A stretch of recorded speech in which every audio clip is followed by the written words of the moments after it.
You're holding your newborn for the first time and every small movement feels like a miracle. The way their tiny fingers curl around yours. The soft sounds they make when they're hungry or tired. You watch them constantly, looking for signs that everything is okay, that they're growing, that they're connecting with you. And in those first weeks, every parent carries the same quiet question in the back of their mind: is my baby developing the way they should? Most of us push that thought away, telling ourselves we're overthinking it, that every child develops at their own pace. And that's true. But there's something most parents don't know, something that could change everything if they recognized it early. There are 4 subtle signs that can appear in the first 3 months of life, signs so easy to miss that even pediatricians sometimes overlook them, signs that could indicate your child is on the autism spectrum. And here's what makes this knowledge so powerful: the earlier you notice these signs, the earlier you can begin support, and the first 3 years of a child's life are when their brain is forming over 1 million neural connections per second. This is the window. This is when intervention makes the biggest difference. What you're about to learn isn't meant to scare you. It's meant to equip you. Because awareness isn't the same as diagnosis, and noticing something different isn't the same as something being wrong. It simply means you're paying attention in a way that could give your child the best possible start. Let's talk about what usually happens. A parent notices something subtle, something they can't quite put into words. Maybe the baby doesn't seem as engaged as other babies they've seen. Maybe the eye contact feels different, or the baby doesn't respond the way they expected when called by name. But then someone says, all babies are different. Don't compare. You're worrying too much. And the parent, desperate to believe everything is fine, accepts that explanation. They push the concern aside. Months go by. Sometimes a year or more. And by the time someone finally says, we should get this checked, the child has already missed months of critical developmental support during the period when their brain was at its most plastic, its most receptive to change. The tragedy isn't that autism exists. The tragedy is that we wait. We wait because we don't want to believe something could be different. We wait because we're afraid of labels. We wait because we don't know what to look for. And while we wait, the window of maximum neuroplasticity begins to close. Research from the Centers for Disease Control tells us that autism can be reliably diagnosed by age 2, but many children aren't identified until age 4 or later. That's 2 years of lost opportunity. 2 years when early intervention could have supported language development, social connection, sensory regulation. This isn't about pathologizing childhood or turning parents into anxious observers who see problems where none exist. This is about giving you the information that medical systems often fail to provide early enough. Because the 4 signs we're about to explore aren't random behaviors. They're neurological indicators that something in the way your baby's brain is processing social information might be developing along a different pathway. And different doesn't mean damaged. It means your child might need support in specific areas, support that works best when it starts early. The first thing you need to understand is this: from the very beginning, typically developing babies are wired for social connection. Within hours of birth, a newborn will preferentially look at faces over other objects. By 6 to 8 weeks, they begin smiling in response to your smile. By 3 months, they're actively seeking eye contact, watching your face, studying your expressions. This isn't learned behavior. This is biology. The social brain comes online early because human infants depend entirely on adults for survival, and connection is how they ensure that care. But for some babies, this system develops differently. And the signs show up early, long before the baby is supposed to be talking or playing or showing obvious developmental milestones. These signs are subtle. They're easy to rationalize away.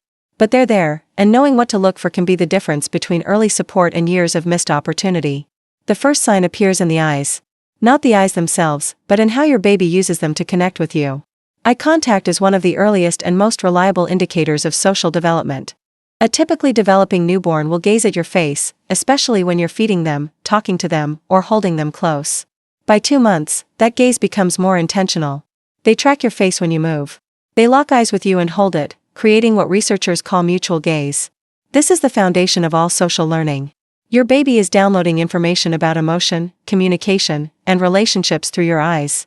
But some babies don't show this pattern. They might look at you briefly and then look away, not in a shy way, but in a way that feels more like disinterest.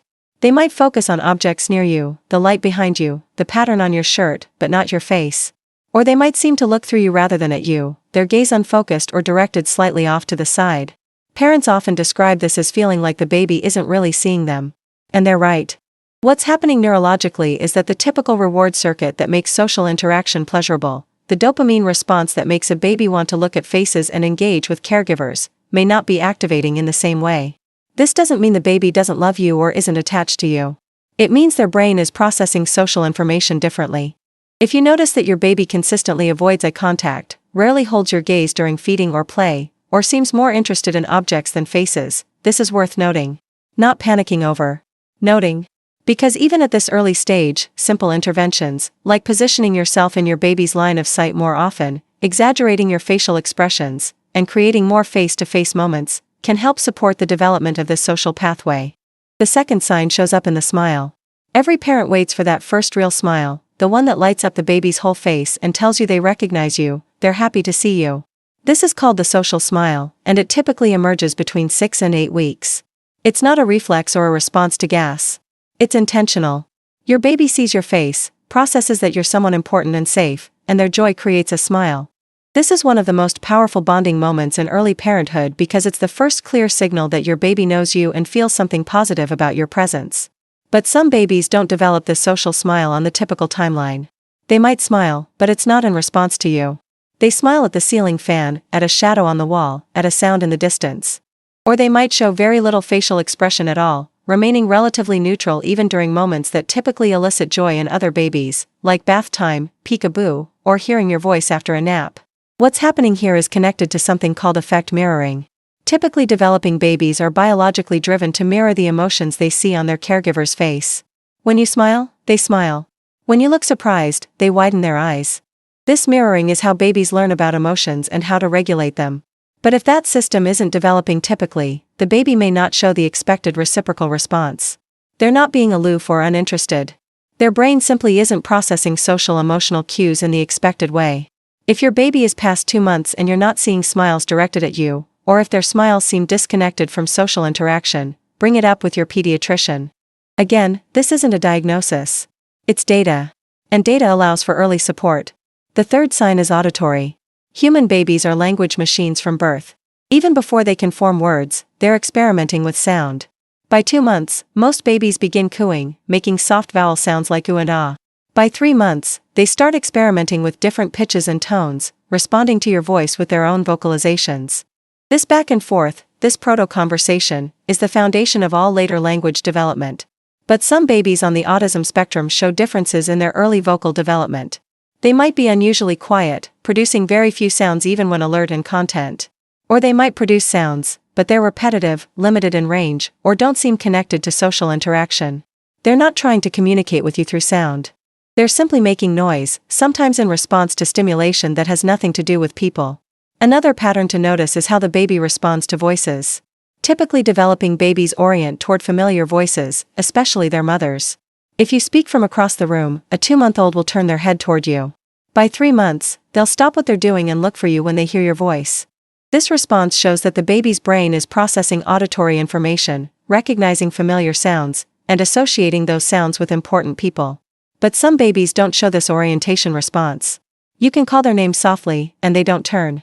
You can speak to them from nearby, and they don't shift their attention.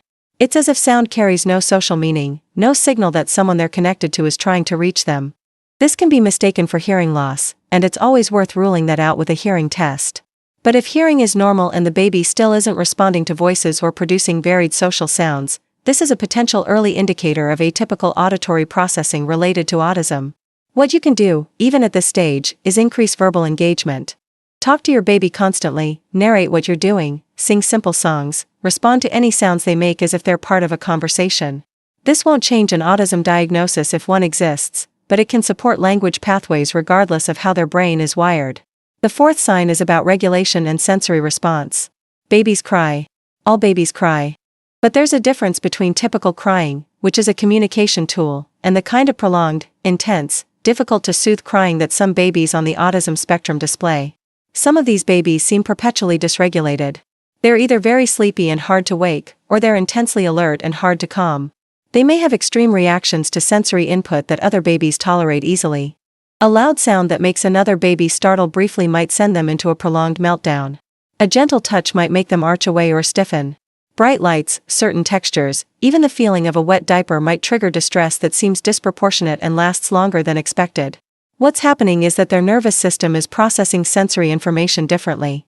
The brain's ability to filter, organize, and regulate incoming stimuli isn't developing typically, and the result is a baby who seems uncomfortable in their own body, overwhelmed by a world that feels too loud, too bright, too much. Parents of these babies often describe feeling helpless. Nothing they do seems to comfort the baby for long. The usual soothing techniques, rocking, shushing, swaddling, don't work consistently. And because the baby isn't giving clear social cues, like looking at the parent's face for reassurance or calming when held, the parent starts to feel disconnected, wondering if their baby even needs them. This is one of the most painful early experiences for parents whose children are later diagnosed with autism. They remember those first months as a time when they couldn't reach their child, couldn't figure out what their baby needed, couldn't create the kind of calm, connected bond they'd imagined. If your baby shows signs of sensory overwhelm, extreme difficulty with regulation, or seems to struggle with basic comfort, talk to your pediatrician about a referral to an occupational therapist who specializes in infant sensory processing. Early intervention here can teach you how to modify your baby's environment, how to approach touch and sound in ways that don't overwhelm their system, and how to support their nervous system development during this critical window. Here's what all 4 of these signs have in common. They're not about what the baby can't do. They're about what the baby isn't doing in relation to you. Autism, at its core, is a difference in how the brain processes social information. And social information starts being processed from day one. The eye contact, the social smile, the vocal turn-taking, the ability to be soothed by a caregiver's presence, all of these are early indicators that the baby's brain is wired to connect with other humans in the typical way. When those indicators are missing or significantly reduced, it doesn't mean your baby is broken. It means their brain is developing along a different pathway, one that will require understanding, accommodation, and often, structured support to help them navigate a world designed for neurotypical social interaction. The most important thing you can do is trust yourself. If something feels off, if your instinct is telling you that your baby's development doesn't match what you're seeing in other babies or what you're reading in parenting books, don't let anyone dismiss that concern. Not your mother-in-law, not your best friend, not even a pediatrician who spends 10 minutes with your child and says everything looks fine. You're the one with your baby every day. You're the one noticing the absence of eye contact, the lack of social smiling, the unusual responses to sound and touch. Your observations matter. Write them down. Track them. Bring them to your pediatrician with specificity. Not my baby seems different, but my baby is 3 months old and does not make eye contact during feeding, does not turn toward my voice, and has not produced any cooing sounds. Specificity gets attention. Vague concern gets dismissed. And here's the other truth that no one prepares you for. Early detection of autism is not a tragedy. It's a gift. The parents who find out at 18 months or 2 years that their child is autistic often look back and realize the signs were there much earlier. They wish someone had told them what to look for. They wish they'd had those extra months to learn, to adjust, to begin therapies that work best when started early. Because here's what the research shows unequivocally. Early intervention changes outcomes. Speech therapy, occupational therapy, developmental support, all of these make the biggest impact when they're introduced before age 3, ideally before age 2. This is when the brain is most plastic, most capable of forming new neural pathways, most responsive to learning. A child who begins receiving support at 12 months will have a fundamentally different developmental trajectory than a child who doesn't begin until age 4. Not because one child is more or less autistic, but because the early support gave that child's brain tools and pathways during the critical period of maximum growth. So if you're reading this and you're recognizing these signs in your baby, let yourself feel whatever comes up. Fear, sadness, denial, anger, all of it is valid. But then take a breath and let yourself feel something else too. Relief that you noticed. Gratitude that you have information other parents don't have yet. Hope that you can act now, during the window that matters most. Your baby doesn't need you to fix them. They need you to see them clearly, to understand how their brain works, and to build a world around them that honors their neurology instead of fighting against it. That starts now. That starts with noticing. That starts with trusting yourself enough to say out loud, I think something is different, and I want help understanding what my baby needs. That's not failure. That's love in its most practical, powerful form.